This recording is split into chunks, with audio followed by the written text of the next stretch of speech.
Good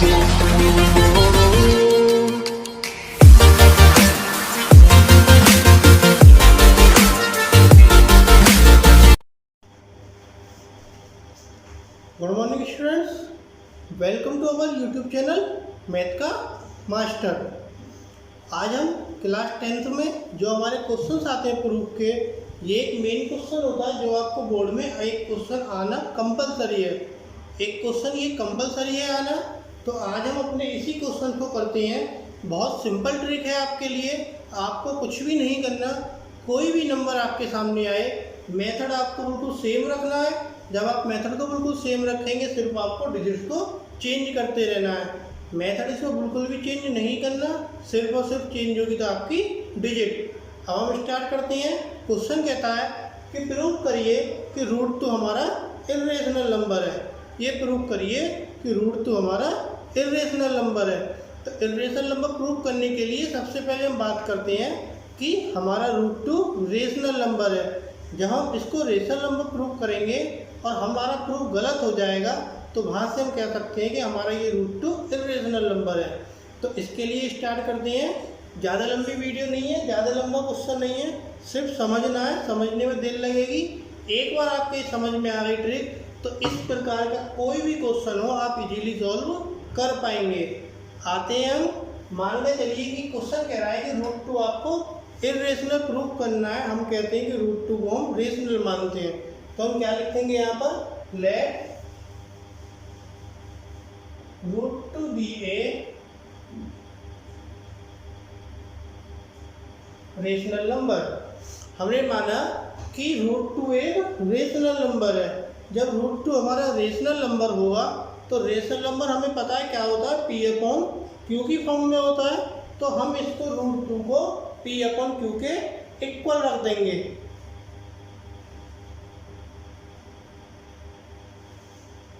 धीरे धीरे चलेंगे। रूट कोई भी नंबर हो जो इर्रेशनल प्रूफ करना है, सबसे पहली लाइन आपको यही लिखनी है कि माना कि वो नंबर हमारा रेशनल है। सिंपल। इसके बाद सेकंड लाइन आती है, जब वो रेशनल है तो पी अपॉन क्यू की फॉर्म में होगा। अब जब पी अपॉन क्यू की फॉर्म में होगा, तो क्यू यहाँ पर हमारा जीरो नहीं होगा। रेशनल नंबर की तरह चल रहे हैं, तो कोई भी रेशनल नंबर होता है वो पी अपॉन क्यू की फॉर्म में होता है। और पी अपॉन क्यू में हमारा क्यू जीरो नहीं होता। अब जब हमारा क्यू यहाँ आ गया ना, क्यू इस डिवाइड को हम यहाँ ले जाएं, तो ये बन जाएगा q root two is equal to p. Q root two is equal to p. कोई परेशानी नहीं है। आगे चले। अब हम इसमें करेंगे क्या, रूट टू को खत्म करने के लिए हम इसका दोनों साइड से स्क्वायर कर देंगे। तो हम लिख देंगे यहाँ स्क्वायरिंग। स्क्वायर करने के लिए स्क्वायरिंग बोथ साइड। दोनों साइड से हमें क्या करना है, स्क्वायर करना है। तो स्क्वायरिंग बोथ साइड। अब क्यू का स्क्वायर क्या हो जाएगा, क्यू स्क्वायर, और रूट टू का क्या हो जाएगा, टू। मल्टीप्लाई में किधर भी लिख दें, और ये क्या हो जाएगा हमारा पी स्क्वायर। कोई कंफ्यूजन? पहले हमने रेशनल नंबर माना, पी अपॉन क्यू के इक्वल रखा, क्रॉस मल्टीप्लाई से क्यू यहाँ पहुँचा दिया, इसका स्क्वायर कर दिया, पी स्क्वायर, रूट टू का टू, क्यू का क्यू स्क्वायर। अब इतना करने के बाद हमें क्या लिखना है, अब हम ये देखेंगे कि क्यू स्क्वायर में अगर टू आ रहा है, तो इसका मतलब टू नंबर हमारा टू क्यू स्क्वायर का फैक्टर है। तो हम इसमें लिख देंगे two is a factor of two q square. तो कंफ्यूजन? भाई किसी भी नंबर में अगर टू आ गया, तो टू तो उसका फैक्टर है ही है। जब टू इसका फैक्टर है, तो टू हमारा इसका भी फैक्टर होगा। क्यों होगा, देखिए।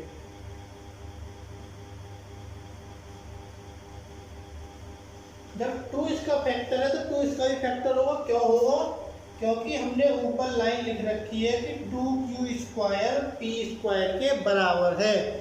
यहाँ कुछ भी वैल्यू होगी तो इसकी भी वैल्यू सेम होगी। जब इसका फैक्टर टू है, तो इसका भी फैक्टर टू होगा, कंपलसरी है।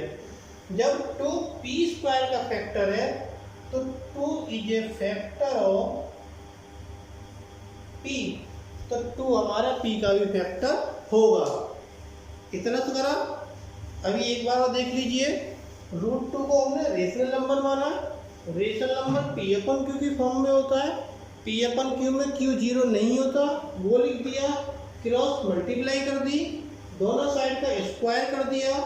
स्क्वायर करने के बाद सेम इसको लीजिए, 2 फैक्टर आ गया, इसको लीजिए 2 फैक्टर आ गया, दोनों बराबर थे इसीलिए इसका आया।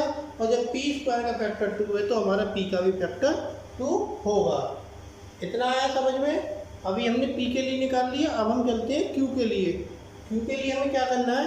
क्यू के लिए हम मानेंगे कि P = 2m।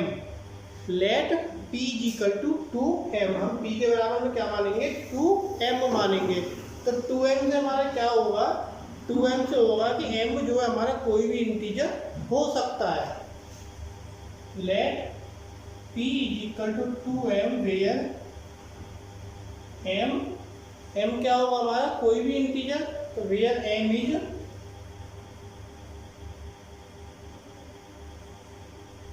Positive integer.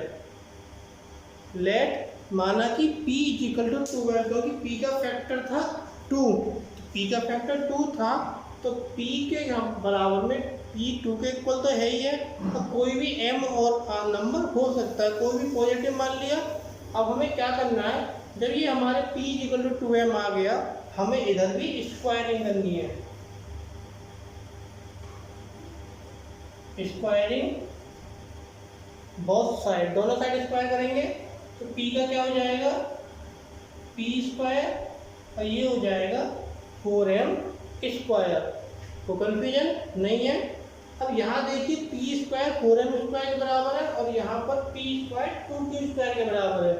दोनों P² की वैल्यू है तो ये वाली वैल्यू हम यहाँ पर पुट कर देंगे। तो ये हो जाएगा 2q² = 4m² और इस 2 को यहाँ ले जाएंगे तो ये हो जाएगा 4/2m² और q² = 2m²। तो कन्फ्यूजन, हमने माना जब 2 हमारा p का फैक्टर था तो p = 2 क्योंकि p में 2 तो होगा और m हमने कोई भी एक इंटीजर ले लिया पॉजिटिव, उसको स्क्वायर कर दिया। यहाँ जो p² की वैल्यू है हमने यहाँ से p² की वैल्यू को पुट कर दिया। यहाँ 2 से इसको डिवाइड कर दिया तो q² की वैल्यू हमारी आ गई। जैसे यहाँ आया था, यहाँ लिखा था, सेम मेथड हम यहाँ करेंगे। क्या कि 2m² का फैक्टर है तो लिख देंगे 2 is a factor of 2m²। 2 is a factor of 2m²। इसके साथ जब ये 2m² का फैक्टर है तो q² का भी होगा। तो 2 is a factor of q²। 2m² का फैक्टर और 2 ही हमारा q² का फैक्टर क्यों है? लिख दीजिए क्योंकि q² के बराबर 2m² है। जब q² का फैक्टर है तो 2 हमारा फैक्टर किसका भी होगा? q का भी होगा। इतना आया समझ।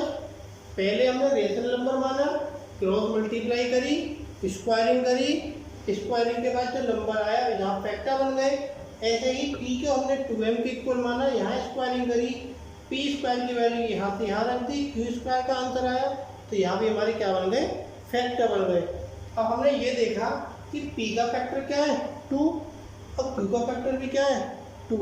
दोनों के फैक्टर क्या हो गए? 2 और 2। जब दोनों के फैक्टर सेम हो गए तो यहाँ HCF क्या आ जाएगा? इस p और q का 1 आ जाएगा। HCF क्या आ जाएगा? 1 आ जाएगा। तो अब लिखते हैं हम, इसको रफ कर देता हूँ मैं। हमने क्या देखा कि p और q का फैक्टर 2 था जो कि सेम था। तो हम कह सकते हैं we can say that, हम क्या कह सकते हैं? हम कह सकते हैं कि both p and q have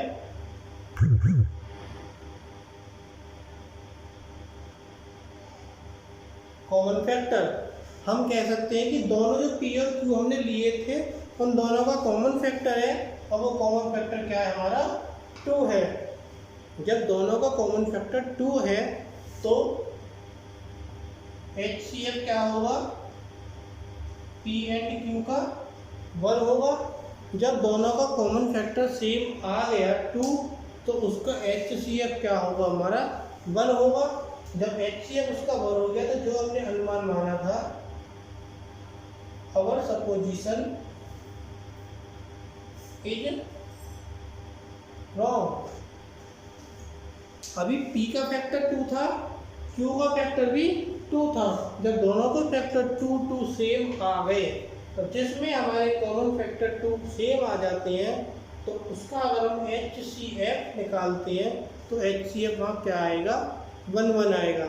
जब उसका दोनों का कॉमन फैक्टर 2 आ गया और HCF हमारा 1 आ गया, तो जो हमने अनुमान लगाया था वो अनुमान हमारा गलत हो गया।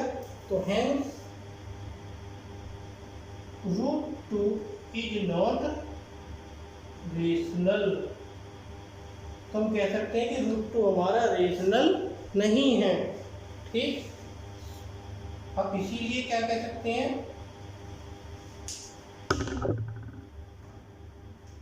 that is √2 is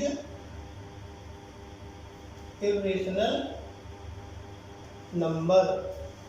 एक बार और समझ लीजिए, जो हमारा √2 था, पहले हमने उसको माना कि रेशनल नंबर है। जब वो रेशनल नंबर माना तो हमने उसको P/Q माना, क्योंकि रेशनल नंबर P/Q की फॉर्म में होता है। P/Q मानने के बाद हमने उसको क्रॉस मल्टीप्लाई किया था और फिर स्क्वायरिंग किया था, तो वहाँ आंसर आया था हमारा निकल के P square is equal to 2Q²। वहाँ 2Q² का फैक्टर 2 था और P² का फैक्टर 2 था और P का फैक्टर भी 2 था। इसके बाद P को हमने 2m के इक्वल माना। जब हमने यहाँ स्क्वायरिंग की, P² की वैल्यू 2Q², वहाँ से हमने यहाँ पुट की, तो यहाँ भी 2m² और Q² का फैक्टर 2 ही आया और Q का फैक्टर भी 2 आया। जब दोनों के फैक्टर हमारे सेम आ गए, दोनों के फैक्टर हमारे 2 आ गए, जब दोनों के फैक्टर 2 आ गए तो उनका HCF क्या होगा, HCF होगा उसका 1। जब दोनों के फैक्टर 2 हैं तो HCF क्या होगा, उसका 1 होगा। और जब HCF 1 होगा तो हमारा सपोजिशन क्या हो गया, रॉन्ग हो गया। HCF क्या 1 होगा, क्योंकि दोनों का 2 है तो HCF हमारा 1 आएगा। फैक्टर 2 है, नंबर नहीं है, फैक्टर है। नंबर कोई भी हो सकता है, फैक्टर 2 है, HCF हमारा क्या आ गया, 1 आ गया। और जब HCF हमारा 1 आ गया तो हमने क्या माना था कि √2 रेशनल है, लेकिन यहाँ हमारा सपोजिशन गलत हो गया कि √2 हमारा रेशनल नहीं है, तो वो कौन सा नंबर है, इर्रेशनल नंबर है। इसी के साथ कोई भी आपके सामने प्रूफ का क्वेश्चन आए, एक क्वेश्चन आना बोर्ड में कंपलसरी है, इस प्रकार का क्वेश्चन आता ही आता है। 4 नंबर का क्वेश्चन आ जाता है कभी कभी, तो आप इस वीडियो को देखिए। आपके अगर समझ ना आए तो आप हमें कमेंट सेक्शन में बता सकते हैं। इसी के साथ आपका जो √2 प्रूव करना था इर्रेशनल, ये आपका क्वेश्चन सॉल्व हो जाता है। अगर आपको हमारी वीडियो पसंद आ रही हो तो प्लीज़ हमारे चैनल को लाइक, सब्सक्राइब एंड शेयर करना ना भूलें। Thank you.